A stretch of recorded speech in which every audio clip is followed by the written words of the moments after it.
देखिए यूनानी तथा हो जाएगा आरामिक नामक दो भिन्न लिपियों तथा भाषाओं में है, ये पूछा जा सकता है। ठीक है, ये अफगानिस्तान का जो क्षेत्र आप देख रहे थे यहाँ से किससे मिला है, तो यूनानी और आरामिक नामक दो भिन्न लिपियों की भाषाओं में ये आपको यहाँ पे मिला है, इसे याद रखिएगा। और यहाँ पे हम लोग देखते हैं, यहाँ पे देखिएगा, यहाँ पे कहता है कि क्या तुम बता सकती हो कि कठोर सतह पर लेख लिखवाने के लाभ थे, क्या लाभ थे, ऐसा करवाने में क्या क्या कठिनाइयाँ आती थीं। तो देखिए कहता है कि इसके अतिरिक्त अन्य वस्तुएं अतीत में बनी और प्रयोग में लाई जाती थीं, ऐसी वस्तुओं का अध्ययन करने वाला व्यक्ति पुरातत्वविद कहलाता है ना। जैसे आप देख सकते हैं कनिंघम को कहा जाता है ना। जैसे मानते हैं कि आप जैसे कहीं भी आपको, जैसे बिहार में भी बहुत सारे ऐसे चीज़ें मिला है, और बात करें तो अभी भी खुदाई हो रही है, और खुदाई जब भी होता है तो कुछ पुरातात्विक साक्ष्य मिलते हैं जिसका अध्ययन एक डिपार्टमेंट करता है। ठीक है, उसको पुरातत्वविद बोलते हैं।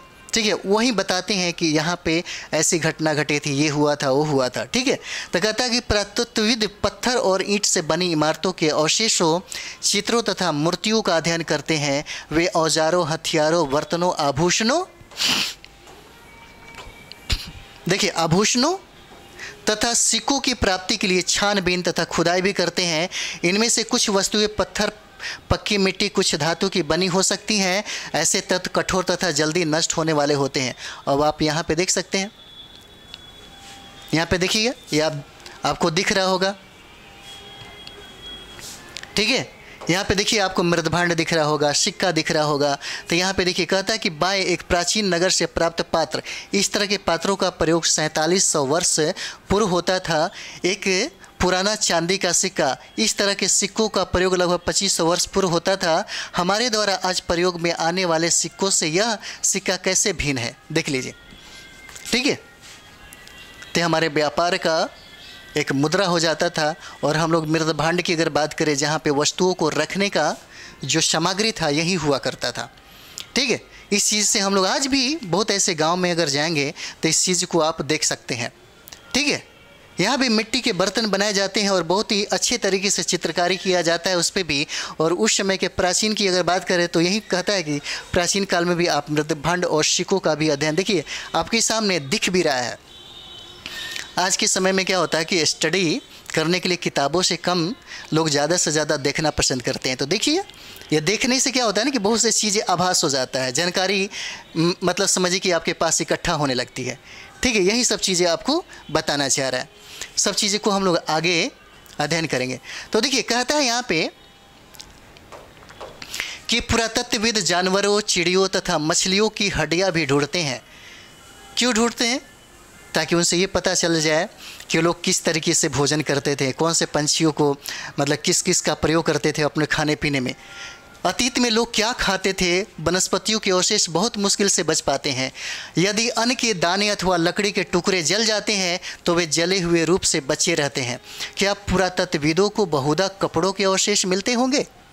सोचिए, कहता है कि पांडुलिपियों, अभिलेखों तथा पुरातत्व से ज्ञात जानकारियों के लिए इतिहास का प्राय स्रोत शब्द का प्रयोग करते हैं। जैसे मैंने कहा कि पुरातात्विक स्रोत, जैसे मानते हैं कि बहुत ऐसे आपको प्राचीन भारत के इतिहास में आपको मिलेंगे। जैसे प्री हिस्ट्री को पढ़ना है, हड़प्पा काल को पढ़ना है, तो हड़प्पा काल की जानकारी आपको साहित्यिक स्रोत नहीं देता। तो फिर आपको कौन सा स्रोत की जानकारी होनी चाहिए ताकि आप इतिहास को पढ़ सके, समझ सके, लिख सके?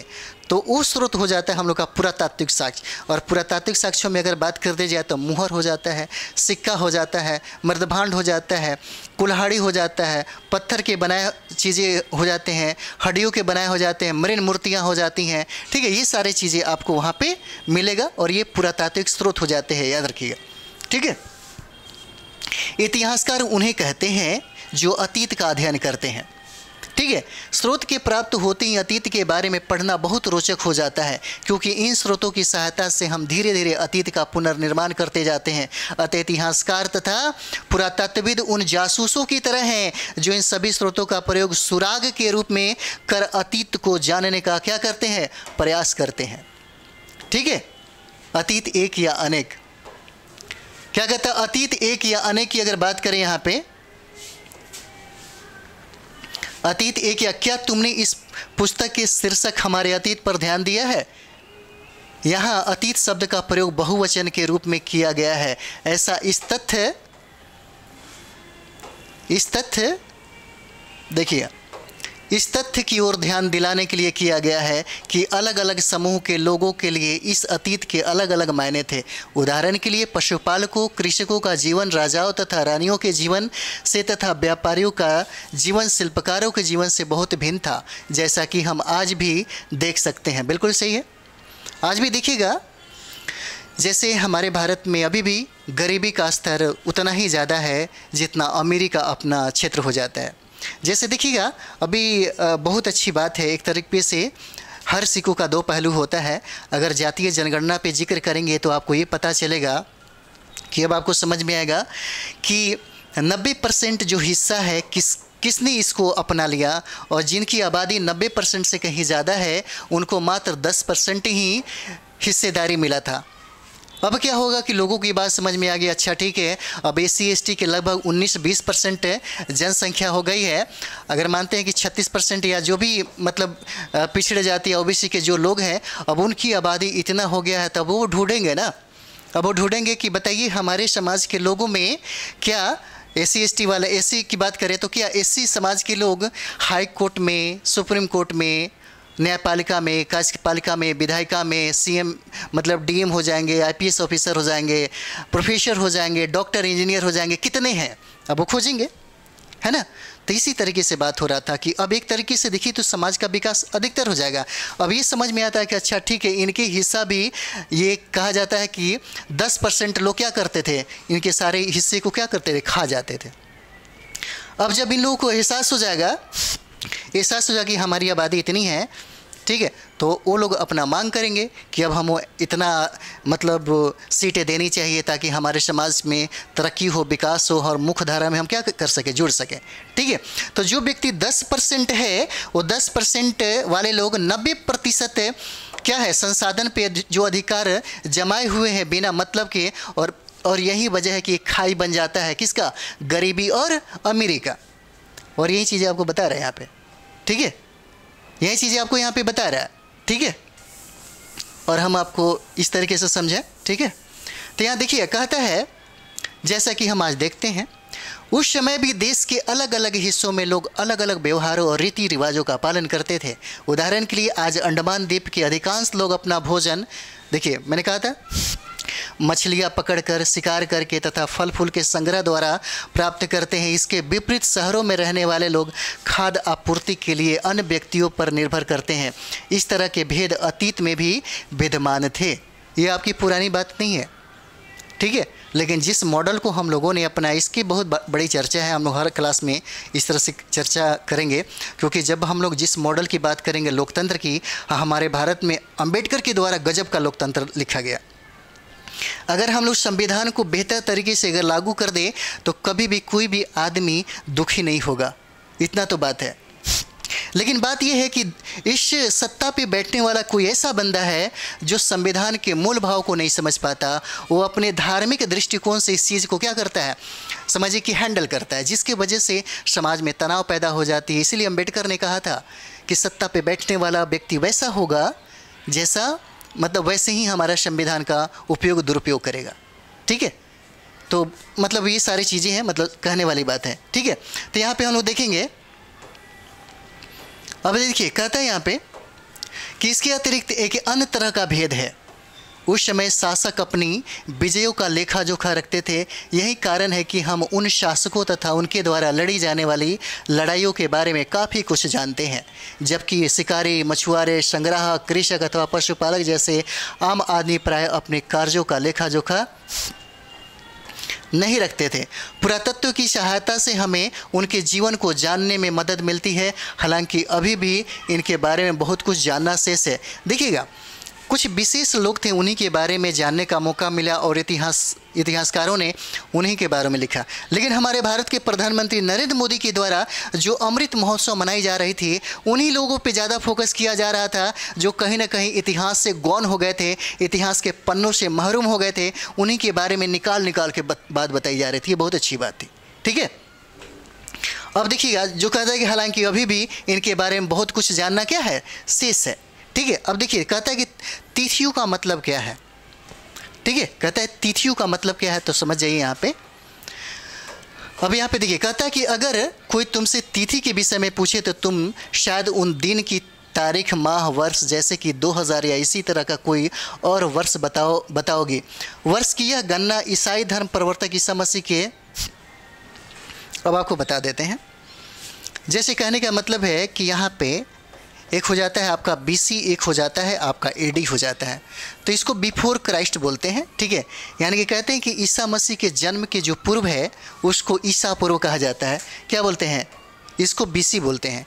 और ईसा पूर्व के जन्म के जो बाद है उसको ईसवी बोला जाता है। बस यही चीज़ें आपको सिखा रहा है। जैसे आप इतिहास से पढ़ेंगे तो जैसे आप देखिएगा कि 2500 BC आपको देखने को मिलेगा। ठीक है, 351 BC आपको देखने को मिलेगा। तो ये क्या हो जाता है, इसको बिफोर क्राइस्ट बोलते हैं, यानी कि ईसा के पूर्व हो जाता है। और जब AD की बात करेंगे, एनो डोमिनी अगर हो जाता है तो ये देखिएगा ये ईसा के बाद की हो जाता है। जब ईसा मसीह की जन्म जो हुआ, जिसको हम लोग ईसाई धर्म के प्रवर्तक मानते हैं, उन्हीं के जन्म के पूर्व को हम लोग ईसा पूर्व कहते हैं और बाद को ईसवी कहते हैं। वही चीज़ें आपको यहाँ पे समझाने की कोशिश किया गया है। ठीक है, और इतिहास और तिथियाँ देखेंगे तो बिल्कुल यही चीज़ें हैं। ठीक है, जैसे आप देख लीजिए यहाँ भी आपका जिक्र किया गया है। जैसे देखिएगा अंग्रेजी में BC और हिंदी में क्या है, ईसा पूर्व। ठीक है, तात्पर्य बिफोर क्राइस्ट। ओके, हुआ होता है। कभी कभी तुम तिथियों से पहले AD, हिंदी में E लिखा जाता है ना। एनो डिमिनो मैंने कहा 2 लैटिन शब्दों से बना है। इसका तात्पर्य ईसा मसीह के जन्म के वर्ष से है। ठीक है, और कभी कभी AD की जगह CE तथा BC की जगह BCE का प्रयोग होता है। CE अक्षरों का प्रयोग कॉमन एरा तथा BC का बिफोर कॉमन एरा के लिए होता है। हम इन शब्दों का प्रयोग इसलिए करते हैं क्योंकि विश्व के अधिकांश देशों में अब इस कैलेंडर का प्रयोग समान हो गया। भारत में तिथियों के रूप का प्रयोग लगभग 200 वर्ष पूर्व आरंभ हुआ। ठीक है, कभी कभी अंग्रेजी के BP अक्षरों का प्रयोग होता है जिसका तात्पर्य बिफोर प्रेजेंट, वर्तमान से पहले है। ठीक है, यहाँ पे आप लोग देख लीजिए, जैसा कि हमने पहले पढ़ा, अभिलेख कठोर सतहों पर उत्कीर्ण करवाएं, ये सारा चीज़ें हो जाता है। ठीक है, और यहाँ पे देखिएगा इस लेख को हम लोग देख सकते हैं यहाँ पे। ठीक है, ये सारा चीज़ें अभिलेख हो जाता है। जैसे हड़प्पा में आप देखेंगे तो हड़प्पा जब हम लोग पढ़ेंगे तो वहाँ पूरे डिटेल्स में होगा। ठीक है, ये सारा चीज़ें यहाँ पे आपको मिलेगा। और ये देखिएगा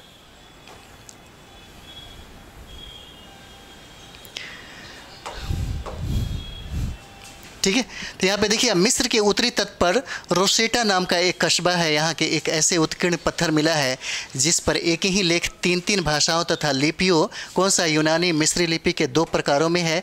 कुछ विद्वान यूनानी भाषा पढ़ सकते थे। उन्होंने बताया कि यहाँ राजा और रानियों के नाम एक छोटे से फ्रेम में दिखाए गए हैं। इसे कारतूस कहा जाता है। इसके बाद विद्वानों ने यूनानी तथा मिस्री संकेतों को अगल बगल रखते हुए मिस्री अक्षरों की समानार्थक ध्वनि को पहचान की। जैसा कि तुम देख सकते हो यहाँ एक अक्षर के लिए शेर तथा एक अक्षर के लिए चिड़िया चित्र बनते हैं। जैसे देखिएगा हड़प्पा सभ्यता में भी, हड़प्पा सभ्यता की लिपि को भाव चित्रात्मक कहा जाता है, पिक्टोग्राफी कहा जाता है, जिससे शेर, हाथी, घोड़ा, ये सब चीज़ें लिपियों में वो अंकित किया गया था। और अभी तक यही वजह है कि अभी तक किसी ने इसे पढ़ नहीं पाया, जिसके वजह से वो अपठनीय आज तक रहा है, जो सटीक जानकारी का स्रोत दे सकता है लेकिन अभी तक हमें प्राप्त नहीं हुआ है, जिसको भाव चित्रात्मक कहते हैं। भाव चित्रात्मक लिपि के नाम से हम लोग जानते हैं। ठीक है, अब यहाँ पे देखते हैं कि कल्पना करो, ये सारे प्रश्न यहाँ से आ जाते हैं। अगर आप लोग पढ़िएगा तो इसको बना लीजिएगा। ठीक है, तो हम लोग नेक्स्ट वीडियो में आप लोग अगला टॉपिक लेकर के हम आते हैं। ठीक है, तब तक आप अच्छे से इसका रिवाइज करिए। थैंक यू वेरी मच आप सभी लोगों को।